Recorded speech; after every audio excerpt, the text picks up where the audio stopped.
أعوذ بالله من الشيطان الرجيم.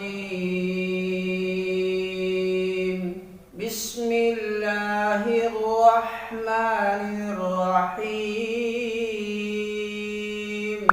إذا زلزلت الأرض زلزالها. جب زمین اپنی سخت جنبش سے ہلا دی جائے گی. وَأَخْرَجَتِ الْأَرْضُ أَثْقَالَهَا. اور زمین اپنے بوجھ باہر نکال پھینکے گی. وَقَالَ الْإِنسَانُ مَا لَهَا. آدمی کہے گا کہ اس کو کیا ہو گیا ہے. يَوْمَئِذٍ تُحَدِّثُ أَخْبَارَهَا. اس روز زمین اپنی ساری خبریں بیان کرنے لگیں گی. بِأَنَّ رَبَّكَ أَوْحَىٰ لَهَا. اس سبب سے کہ آپ کے رب کا اس کو یہی حکم ہوگا. يَوْمَئِذٍ يَصْدُرُ النَّاسُ أَشْتَاتًا لِيُرَوْا أَعْمَالَهُمْ. اس دن مختلف جماعتیں ہو کر کے لوگ واپس ہوں گے اور لوگ دیکھ لیں گے جو کچھ اس نے دنیا کے اندر کیا ہے. فَمَن يَعْمَلْ مِثْقَالَ ذَرَّةٍ خَيْرًا يَرَهُ. جس نے ذرہ برابر بھی بھلائی کی ہے وہ اس کو دیکھ لے گا. وَمَن يَعْمَلْ مِثْقَالَ ذَرَّةٍ شَرًّا يَرَهُ.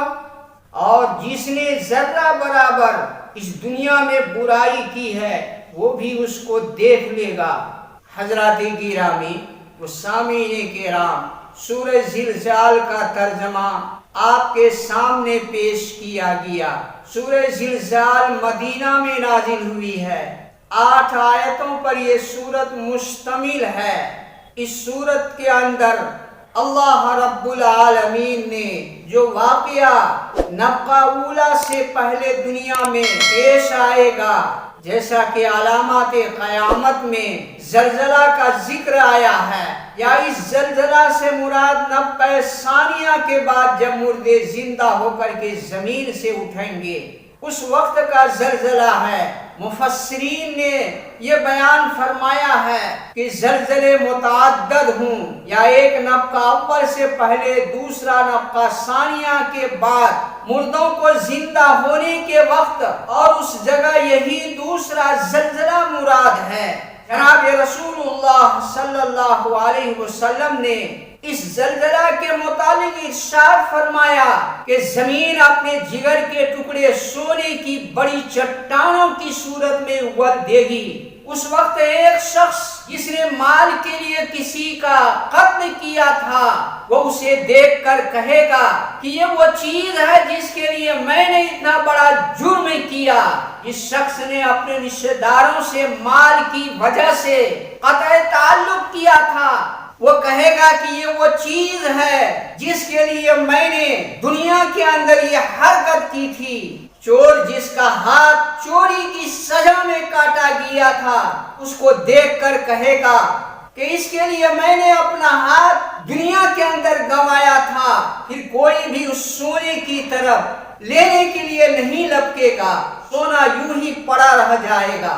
حضرات گرامی، اس دنیا کے اندر جس نے بھی نیک یا بد عمل کیا ہے اسے وہاں وہ دیکھ لے گا اور اس کا بدلہ اس کو ملے گا. ایسے نیک عمل کا جو حالت کفر میں کیا ہے اس کا کوئی اعتبار نہیں ہوگا، دنیا میں اس کا بدلہ دے دیا جائے گا.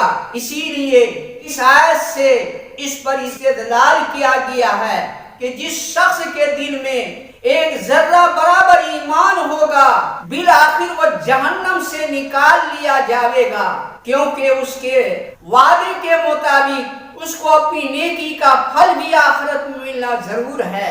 اور کوئی بھی نیکی نہ ہو تو خود ایمان بہت بڑی نیکی ہے. اس لیے کوئی مومن کتنا ہی گناہگار ہو ہمیشہ ہمیشہ جہنم میں نہیں رہے گا۔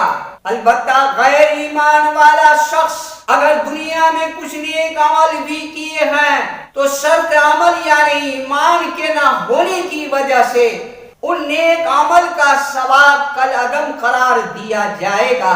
وَمَن يَعْمَلْ مِثْقَالَ ذَرَّةٍ شَرًّا يَرَهُ، شر سے مراد جس سے اپنی زندگی میں توبہ نہ کر لی ہو، کیونکہ توبہ سے گناہوں کا معاف ہونا قرآن و سنت میں یقینی طور پر بیان کیا گیا ہے اور ثابت ہے۔ البتہ جس گناہ سے توبہ نہ کی گئی وہ چھوٹا ہو یا بڑا، آخرت میں اس کا نتیجہ ضرور سامنے آئے گا۔ اس لیے جناب رسول اللہ صلی اللہ علیہ وسلم نے حضرت عائشہ صدیقہ رضی اللہ عنہا کو مخاطب کر کے فرمایا کہ دیکھو ایسے گناہوں سے بچنے کا پورا اہتمام کرو جن کو چھوٹا یا حقیر سمجھا جاتا ہے، کیونکہ اللہ تعالیٰ کی طرف سے اس پر بھی مواخذہ ہوگا۔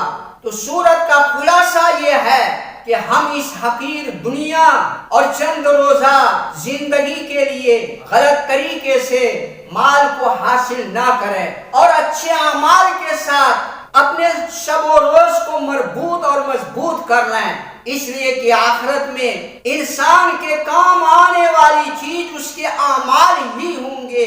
اللہ تعالی ہم سب کو نیک اعمال کرنے کی توفیق عطا فرمائے۔ وما علینا الا البلاغ۔